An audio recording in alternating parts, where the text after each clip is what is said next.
నమస్తే, నేను మీ ఎంవి నాయుడు. ఈరోజు విజయనగరం ప్రధాన చూద్దాం. వెళ్ళక తప్పదు, ఆగితే ఒప్పదు, ఘాట్లో అదుపు తప్పుతున్న వాహనాలు. అమ్మో ఆ రోడ్డా, వెళితే అంతే. ఉమ్మడి జిల్లాలోని ఘాట్ రోడ్లు భయాందోళనకు గురి చేస్తూ ఉన్నాయి. మలుపులు లోయలతో మృత్యు కేంద్రాలుగా మారుతూ ఉన్నాయి.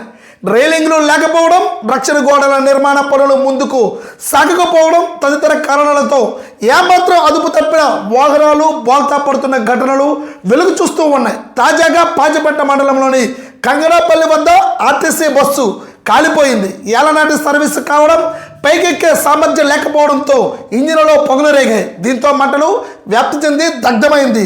గంటేడ మండలం ఎగువ కొండపర్తి గిరిశిఖర గ్రామం సముద్ర మట్టానికి 3360 అడుగులతో ఎత్తులో ఉంది. ఇక్కడ ఇటీవల నిర్మించిన వైకుంఠగిరి అనంత వెంకటేశ్వర స్వామి ఆలయానికి నిత్యం వందల సంఖ్యలో భక్తులు వెళ్తూ ఉంటారు. 18 కిలోమీటర్ల మేర కొండల మీదుగా రోడ్డు ఉంటుంది. అడుగడుగున మృత్యువు కాచుకు కూర్చుంటుంది. 36 మలుపుల్లో ప్రమాదాలు జరుగుతూ ఉన్నాయి. ఈ ఏడాది 7 వరకు చనిపోయారు. సీతంపేట మన్యంలోని వంబరపల్లి, అరాలి, రాజన్నగూడ, జగతపల్లి, చింతాడ, పూతుకువలస తదితర ప్రాంతాల్లోనూ ఘాట్ మార్గాల్లో నిత్య ప్రమాదాలు సంభవిస్తూ ఉన్నాయి. కేవలం ఈ 6 ప్రాంతాల్లోనే పదుల సంఖ్యలో ప్రమాదాలు నమోదయ్యాయి. రెండేళ్లలోని 15 మంది వరకు చనిపోయారు. 48 మంది వరకు గాయపడ్డారు. ఇందులో యువతి చిన్నారులే ఎక్కువ. పాచిపెంట మండలంలోని పి కోనవలస చెక్ పోస్ట్ కోడల నుంచి ఒడిశా సరిహద్దు వరకు 7 కిలోమీటర్ల మేర ఉన్న గిరిశిఖర దారులు అడుగడుగునా మృత్యువులు తలపిస్తూ ఉన్నాయి. కంగనాపల్లి రోడ్డు వలస ప్రాంతాల్లో తరచూ ప్రమాదాలు జరుగుతూ ఉన్నాయి. ఇప్పటికే 7 చోట్ల బ్లాక్ స్పాట్లు గుర్తించారు, అయినా చర్యలు లేవు. లోన్లతో వెళ్లేవారు భయాందోళన వ్యక్తం చేస్తూ ఉన్నారు. గత 10 నెలల్లో 19 ప్రమాదాలు జరగగా 8 మంది మరణించారు. మరో 17 మంది క్షతగాత్రులుగా మారారు. చోదకులకు అవగాహన కల్పిస్తున్నట్టుగా ఎస్ఐ వెంకట నరేష్ తెలుపుతూ ఉన్నట్టుగా తెలుస్తుంది. కంగనాపల్లి సమీపంలో ఘాట్లో ప్రమాదకరంగా ఉన్న ఓ మలుపు ఇది. ఇక్కడ వారానికి ఒక ప్రమాదం జరుగుతూ ఉంది. ఉమ్మడి జిల్లాలోని ఘాట్ రోడ్లు అయితే మాత్రం చాలా భయాందోళనకి కనిపిస్తూ ఉన్నాయి. ఎందుకంటే అక్కడ చాలా వాహనాలు వెళ్తూ ఉంటాయి. ఘాట్ రోడ్ అనగానే చాలా వరకు మలుపులు ఉంటాయి. దానికి కనీసం అక్కడ పక్కనే ఉన్న అక్కడ కావలసిన గోడలు అయితే నిర్మాణం అనేది జరగకపోవడంతో చాలా వరకు అయితే లోయల్లో పడిపోయిన పరిస్థితులు కూడా మనం చాలా కథనాల్లో చూసాం. అలాగే చాలా వాహనాలు కూడాను చాలా వరకు యాక్సిడెంట్లు కూడా గురయ్యాయి. వారానికి కనీసం ఇక్కడ మనం చూస్తుంటే 36 మలుపుల్లో ఈ ఏడాది 7 వరకు చనిపోయినట్టుగా మనకు తెలుస్తూనే ఉంది. అంటే ఈ ఘాట్ రోడ్లలో ప్రమాదకరమైన హెచ్చరిక బోర్డులు కనిపించకపోవడం, అలాగే అక్కడ గోడలు కూడా కనిపించకపోవడం, మలుపులు ఎక్కువగా ఉండడం, ఇవంతా కూడా అధికారులు నిమ్మకం నీరెత్తినట్టుగానే కనిపిస్తూ ఉంది. కనీసం ఆ కట్టుదిట్టమైన సమస్యలు ఎందుకు పరిష్కరించడం లేదో ఇప్పటికీ కూడా ఘాట్ రోడ్లు అయితే మాత్రం తీవ్రమైన మలుపులతో చాలా వరకు అయితే మాత్రము బస్సులు కానీ, అలాగే ఆటోలు కానీ, అలాగే ద్విచక్ర వాహనాలు కానీ చాలా వరకు అయితే మాత్రము ఇబ్బంది పడి చాలా వరకు అయితే యాక్సిడెంట్లకు గురవుతున్నట్టుగా తెలుస్తూనే ఉంది. ఇప్పటికైనా సరే అధికారులు అప్రమత్తమయ్యి మలుపు దగ్గర ప్రతి దగ్గర కూడాను నియమ నిబంధనలు పాటించవలసిన అవసరమైతే ఆవశ్యకత అయితే మాత్రం ఉంది. కాబట్టి ఇప్పటికైనా సరే గోడలను నిర్మించాలని ప్రజలైతే కోరుతూ ఉన్నట్టుగా ఇక్కడ క్లియర్ కట్గా తెలుస్తూనే ఉంది. ఆ రోడ్డు వైపు వెళ్ళాలంటేనే భయాందోళనకి చెందుతూ ఉన్నట్టు కూడాను మనం తెలుస్తూనే ఉంది. అలాగే విజయనగరంలో మరొక ప్రధాన చూద్దాం.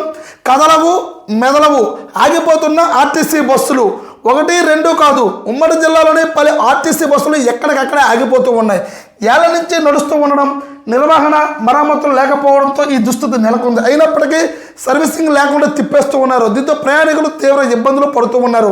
విశాఖ నుంచి విజయనగరం వచ్చిన నాన్ స్టాప్ సర్వీసులను పార్సల్ దించేందుకు నగరంలోని ఆర్టీసీ సముదాయంలో ఆపారు. తర్వాత స్టార్ట్ కాలేదు. దీంతో గ్యారేజీకి తరలించారు. జిల్లా కేంద్రం నుంచి అనకాపల్లి వెళ్తున్న పల్లెవేలకు ఎత్తువంతుల వద్ద గోగాపేట చెరువు దగ్గర నిలిచిపోయింది. కేర్ రోడ్డు సమస్య కారణంగా ఈ పరిస్థితి ఏర్పడింది. దీంతో మరో వాహనాన్ని తీసుకువచ్చారు. ఇటీవల సాలూరు డిపోలకు చెందిన పల్లి వెలుగు అశోక బంగ్లాలో మొరాయించినట్టుగా తెలుస్తుంది. 70% కూడా ఆగిపోతూ ఉన్నాయి. అయితే ఆగిపోతున్న ఆర్టీసీ బస్సులు ఇక్కడ చూస్తూ ఉన్నాం. పార్వతీపురం కాంప్లెక్స్ ఆవరణలో మొరాయించిన బస్సు చూస్తున్నాం.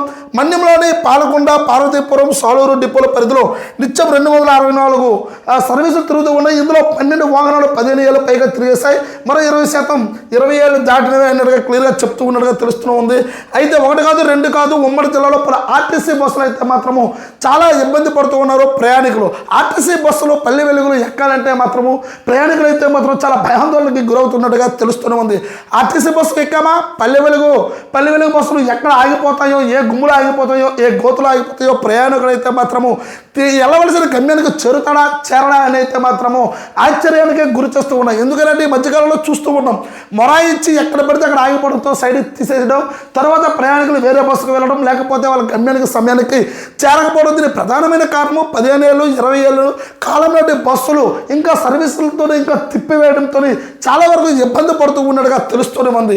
ఈ సర్వీసులు అనేది రీసర్వీస్ చేయకపోవడంతో చాలా వరకు ఇబ్బంది పడుతున్నట్టుగా ఆర్టీసీ యాజమాన్యం కూడా చెప్తూ ఉన్నదే. కానీ కనీసం వాటికి కావాల్సిన కొత్త బస్సులు తేవడమా, లేకపోతే ఏ విధంగా సర్వీసులకు ప్రయాణికులకు ఏ విధంగా ఇబ్బంది పడకుండా చూడడం అనేది అయితే మాత్రం జరగడం లేదు. ఇక్కడ చూస్తున్నాం, ఇలా పల్లె వెలుగు బస్సుకు అయితే చాలా మంది ఇక్కడ ప్రయాణికులు ఇబ్బంది పడుతూ ఉన్నారు. ఆర్టీసీ కాంప్లెక్స్లో మొరాయించింది కాబట్టి సరే, అదే ఒక సగ మార్గంలో ఎటు వెళ్ళలేని మార్గ మధ్యంలో అయితే మాత్రం ఇప్పటికే చాలా వరకు అయితే ఆర్టీసీ బస్సులు అయితే మొరాయిస్తున్నట్టుగా తెలుస్తుంది. ప్రయాణికులు ఇబ్బంది పడుతూ ఉన్నట్టుగానే మనకు తెలుస్తుంది. ఎప్పటికైనా సరే అవన్నీ కూడా కొత్త బస్సులు అనేది తీసుకురండి, లేకపోతే ప్రయాణికులకు ఇబ్బంది లేకుండా చూడాలనంటే ప్రయాణికులు అయితే మాత్రం ఇబ్బంది పడుతూ ఉన్నట్టుగా తెలుస్తూనే ఉంది. చూస్తూ ఉండండి ఎంఈ న్యూస్. నేను మీ ఎంఈ నాయుడు.